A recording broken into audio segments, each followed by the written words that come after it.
ناظرین گرامی، آج جس عنوان کے تحت کتاب و سنت کی روشنی میں چند باتیں جو آپ کے سامنے رکھی جائیں گی، وہ ہے سنت کی راہ اور بدعت کے کانٹے۔ ہم اور آپ اس بات کو جانتے ہیں کہ اللہ کے نزدیک اگر کوئی دین مقبول ہے، قابل قبول ہے، اگر کوئی دین محبوب ہے تو وہ دین اسلام ہے۔ اسلام کے علاوہ کوئی ایسا دین نہیں ہے جو اللہ رب العالمین کے نزدیک بہت زیادہ مقبول ہو، بلکہ دوسرا دین اللہ کے نزدیک کوئی وقت رکھتا ہی نہیں ہے۔ اللہ کے نزدیک اگر کسی دین کے ماننے والے قابل قبول ہیں تو وہ دین اسلام کے ماننے والے ہیں، اور دوسرے ادیان جنہوں نے اپنی خواہشات نفسیات کو خدا بنایا، اپنی خواہشات کے ذریعے اپنے معبود کو منتخب کیا، چنا، اللہ وہ ذات ہے کہ جس کو کسی کے چننے کی کوئی ضرورت نہیں ہے۔ اللہ وہ ذات ہے۔ اللہ رب العالمین نے جس اسلام کو، جس دین کو، جس مذہب کو ہمارے لیے منتخب کیا، وہ کون سا مذہب ہے؟ مذہب اسلام۔ اللہ فرماتا ہے قرآن مجید کے اندر، آپ پڑھیے سورہ آل عمران سورہ نمبر 3 آیت نمبر 19 کے اندر، ان الدین عند اللہ الاسلام، اللہ کے نزدیک سب سے مقبول کی دین، سب سے پسندیدہ مذہب وہ مذہب اسلام ہے۔ ان الدین عند اللہ الاسلام وما اختلف الذین اوتوا الکتاب من بعد ما جاءهم العلم، اہل کتاب نے علم آ جانے کے بعد اسلام کے قوانین کا، شریعت کا انکار کیا اور بغاوت کی، بغیم بینہم، ومن یکفر بآیات اللہ فإن اللہ سریع الحساب، اور جو لوگ اللہ کی آیتوں کو انکار کرنے والے ہیں، جھٹلانے والے ہیں، اللہ کہتا ہے کہ ہم ان کا قریب حساب لینے والے ہیں۔ فإن اللہ سریع الحساب، بے شک اللہ ان کا جلد حساب لینے والا ہے۔ کیا مطلب ہوا؟ بچ کے نہیں جا سکتے، اتنی صلاحیت نہیں ہے ہمارے اندر، انسانوں کے اندر اور جناتوں کے اندر، کسی مخلوق کے اندر اتنی صلاحیت نہیں ہے کہ وہ اللہ رب العالمین کے پکڑ سے نکل جائے۔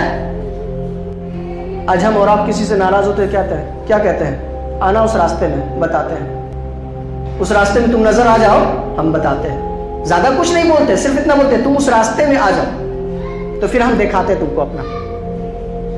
اللہ یہ کہہ رہا ہے کہ بس بہت جلد حساب لینے والے جن لوگوں نے ہماری آیتوں کو جھٹلا دیا، انکار کر دیا، ہم اس کا حساب لیں گے۔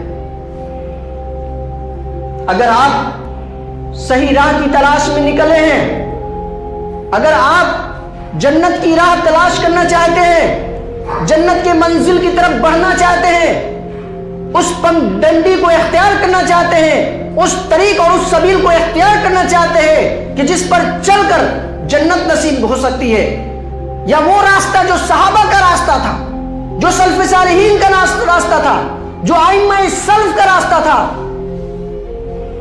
جو اشخاص کا راستہ تھا، اگر آپ اس راستے پر چلنا چاہتے ہیں، اس طریق پر چلنا چاہتے ہیں، تو آپ کو اس راستے کو دیکھنا پڑے گا، اسے پڑھنا پڑے گا، اور وہ راستہ معلوم کرنا پڑے گا کہ وہ راستہ کون سا راستہ ہے۔ اب پڑھیے حدیث، ابو داؤد کے اندر ایک روایت ہے، حدیث نمبر 4607،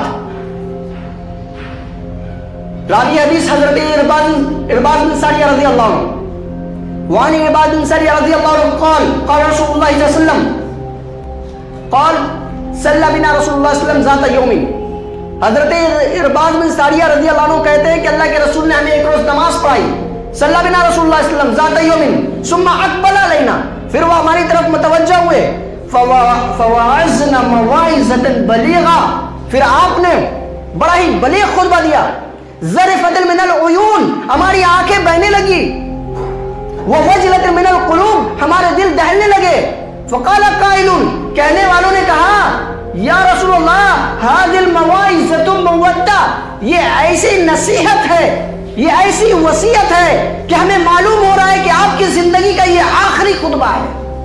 فماذا تعیدنا، آپ ہمیں کس بات کی وصیت کرتے ہیں؟ آپ نے فرمایا لوگوں سنو، اوصیکم بتقوی اللہ والسمع والطاعہ، میں تمہیں سمع و طاعت کی اور فرما برداری کا حکم دیتا ہوں۔ اوصیکم بتقوی اللہ والسمع والطاعہ وَإِن كَانَ حَبْشِيًا، اگر حبشی کیوں نہ ہو، اوصیکم بتقوی اللہ، میں تمہیں اللہ کا تقوی اختیار کرنے کی تلقین کرتا ہوں، وصیت کرتا ہوں۔ اوصیکم بتقوی اللہ والسمع والطاعہ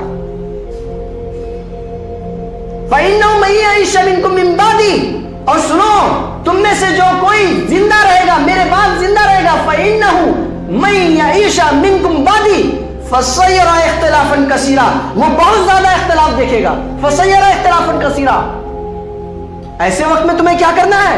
فَعَلَيْكُمْ بِسُنَّتِي وَسُنَّتِ الْخُلَفَاءِ الرَّاشِدِينَ الْمَهْدِيِّينَ مِن بَعْدِي تَمَسَّكُوا بِهَا وَعَضُّوا عَلَيْهَا بِالنَّوَاجِذِ، تم میری سنت کو مضبوطی سے پکڑنا۔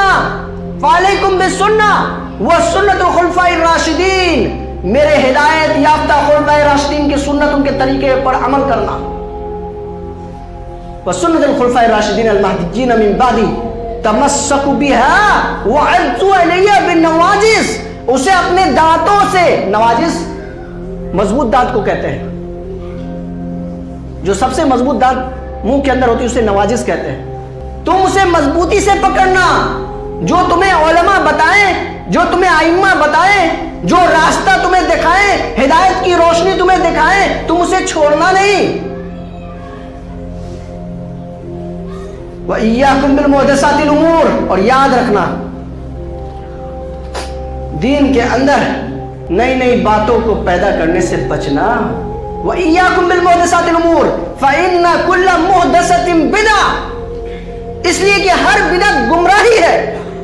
فَإِنَّ كُلَّ مُحْدَثَةٍ بِدْعَةٍ وَكُلَّ بِدْعَةٍ ضَلَالَةٍ، اور ہر بدعت ضلالت ہے۔ وَكُلَّ ضَلَالَةٍ فِي النَّارِ، اور ہر ضلالت جہنم میں لے جانے والی ہے۔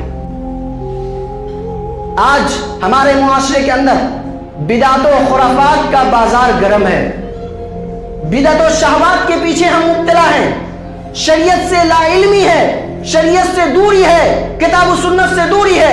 آج ہم قرآن کا ترجمہ نہیں پڑھ پاتے، ترجمہ تو چھوڑیے، ہم قرآن مجید کو معرہ اس طرح بغیر ترجمے کے درست نہیں پڑھ پاتے۔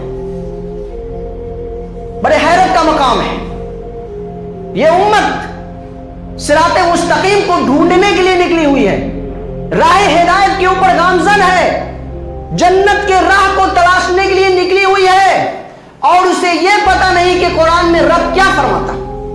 حیرت کی بات ہے نا، کوئی آدمی جہاد میں نکل جائے اور اس کے پاس تلوار نہیں ہے، بندوق نہیں ہے، ہتھیار نہیں ہے، تعجب کی بات ہے۔ کس طرح کیوں جا رہے ہیں آپ جہاد میں؟ جہاد میں نکلنے سے پہلے ساری تیاریاں ہوتی ہیں۔ صحابہ کرام کے زمانے میں بھی ایسا ہوتا تھا کہ جب کوئی جہاد میں نکلتا تھا تو اپنے تلوار کو تیز کر لیتا تھا۔ جب ہمیں جنت کی راہ میں نکلنا ہے، ہمیں پتہ نہیں ہے کہ جنت کا راستہ کون سا ہے، کون سے طریق ہیں، کیا کیا اعمال ہیں، کون سا ذریعہ ہے، کس راستے سے جائیں گے تو جنت میں پہنچ جائیں گے۔ ہمیں اس چیز کو جاننا بہت ضروری ہے۔ سنت، اس کا نام آپ نے سنا ہے، سنت کس کو کہتے ہیں؟ سنت کا مطلب طریقہ۔ اللہ کے نبی جناب محمد رسول اللہ صلی اللہ علیہ وسلم کے قول، فعل اور عمل کو کیا کہتے ہیں؟ سنت کہتے ہیں۔ شیخ الاسلام امام ابن تیمیہ رحمہ اللہ اپنی کتاب کے اندر فتاوی کے اندر لکھتے ہیں کہ سنت اسے کہتے ہیں ہر وہ بات جو اللہ کی طرف سے ہو اور رسول کی طرف سے ہو اور اس کے اوپر دلائل موجود ہوں۔ اگر دلائل نہیں ہے تو اس بات کی کوئی اہمیت نہیں ہے۔ اگر ہم قرآن و سنت کا مطالعہ کرتے ہیں تو بہت سارے ایسے دلائل ملتے ہیں۔ آپ کو پتا ہے سنت کی اتباع کرنے والے لوگ کیا کہلاتے ہیں؟ سنت کی اتباع کرنے والے لوگ متبع سنت کہلاتے ہیں، جن کو ہم بہت سارے ناموں سے پکارتے ہیں۔ ہم اسے طائفہ منصورہ کہتے ہیں، مانا علیہ وصحابی کہتے ہیں، وہ لوگ جن کے لیے کہہ دیا گیا کہ وہ جن کے اندر یہ صفت پائی جائے گی وہ جنت میں جانے والے ہیں۔ اچھا یہ بتائیے، اگر میں کہوں کسی شخص کو کہ میں آپ کو بہار کے اندر ایسی ڈسٹرکٹ میں گھمانے والا ہوں جہاں پر گول گھر ہے، جہاں پر گاندھی میدان ہے، جہاں پر تارا منڈل ہے، جہاں پر چڑیا گھر ہے، زو ہے، جہاں پر گاندھی سیتو پل ہے، جہاں پر گنگا ندی ہے، تو آپ کیا سمجھ لیں گے؟ یہ بتائیے، حیدرآباد کیا سمجھیں گے آپ اس کو؟ ساری نشانیاں بتا رہا ہوں میں آپ کو ایسے ڈسٹرکٹ کا معائنہ کرانے والا ہوں جہاں پر یہ چیز ہے۔ بچہ جانتا ہے کہ گول گھر کہاں ہے، پھر بھی آپ کنفیوز ہیں، پتہ نہیں کہاں بول رہے ہیں، ساؤتھ میں لے کر جائیں گے، کرناٹک میں لے کر جائیں گے، حیدرآباد لے کر جائیں گے، ممبئی لے کر جائیں گے، کہاں لے کر جائیں گے؟ اللہ کے بندے، اگر آپ نے ہسٹری پڑھا ہوتا تو یہ پوچھنے کی ضرورت محسوس نہیں کرتے کہ کہاں لے کر جائیں گے۔ اگر ہم نے قرآن و سنت کو صحیح معنوں میں پڑھا ہوتا تو یہ نہیں کہتے کہ کون مسلک والے جنت میں جائیں گے، کون سے جائیں گے۔ اللہ کے نبی تو نام نہیں لیا، اللہ کے نبی نے نام نہیں لیا، کون مسلک والے جائیں گے جنت میں؟ اللہ کے نبی جناب محمد رسول اللہ صلی اللہ علیہ وسلم کی وہ حدیث اٹھائیے، آپ پڑھیے۔ نبی صلی اللہ علیہ وسلم فرماتے ہیں کہ جو سنت ہے، جو لوگ سنت کی اتباع کرتے ہیں، اگر سنت سمجھ کر کسی کام کو کسی نے ایجاد کیا، بڑھاوا دیا، سنت کیا ہے پہلے ہمیں وہ جاننا ہے۔ کل عمل، ہر وہ عمل ما عمل به رسول اللہ صلی اللہ علیہ وسلم، جو اللہ کے رسول نے اس کے اوپر عمل کیا، وہ سنت ہے۔ آج ہم نے سنت کے نام پر بدعت کو ترویج کیا ہے، بدعت کو بڑھاوا دیا ہے ہم نے۔ بہت سارے ایسے کام جس کو ہم سنت اور غیر سنت کا مہر لگا دیتے ہیں۔ آپ نے شرٹ پینٹ پہنا ہے نا، حرام ہے، اسلام میں حرام ہے؟ کون سی دلیل ہے؟ کیا پڑھے؟ کہاں پڑھے آپ نے؟ بغیر ٹوپی کی آپ نے نماز پڑھی ہے نا، اسلام میں جائز نہیں، آپ کی نماز نہیں ہوگی۔ کہاں پڑھ لیا آپ نے؟ کیسے آپ نے اس کو سنت بنا دیا؟ بہت سارے ایسے اعمال ہیں جس کو انسان اگر نہیں کرتا ہے تو دوسرے لوگ اس کو اسلام سے خارج کر دیتے ہیں، اور بہت سارے ایسے اعمال ہیں کہ جس کو اسلام بتاتے ہیں۔ اچھا تم نے فاتحہ نہیں کرایا، کیسے مسلمان ہو؟ تمہارے یہاں قرآن خوانی نہیں ہوتی ہے، کیسے مسلمان ہو؟ تیج اور برسی نہیں ہوتی تمہارے یہاں، کنڈا نہیں ہوتا ہے، رجب کا مہینہ ہوتا ہے، کنڈا نہیں چلتا تمہارے یہاں، کیسے مسلمان ہو؟ ہم نے اس کو کیا سمجھ لیا؟ اس کو شریعت سمجھ لیا ہے۔ سب سے پہلے تو ہمیں یہ سمجھنا چاہیے کہ سنت کیا اور بدعت کیا ہے۔ سنت سمجھنے کے بعد ہی نا بدعت سمجھ پائیں گے۔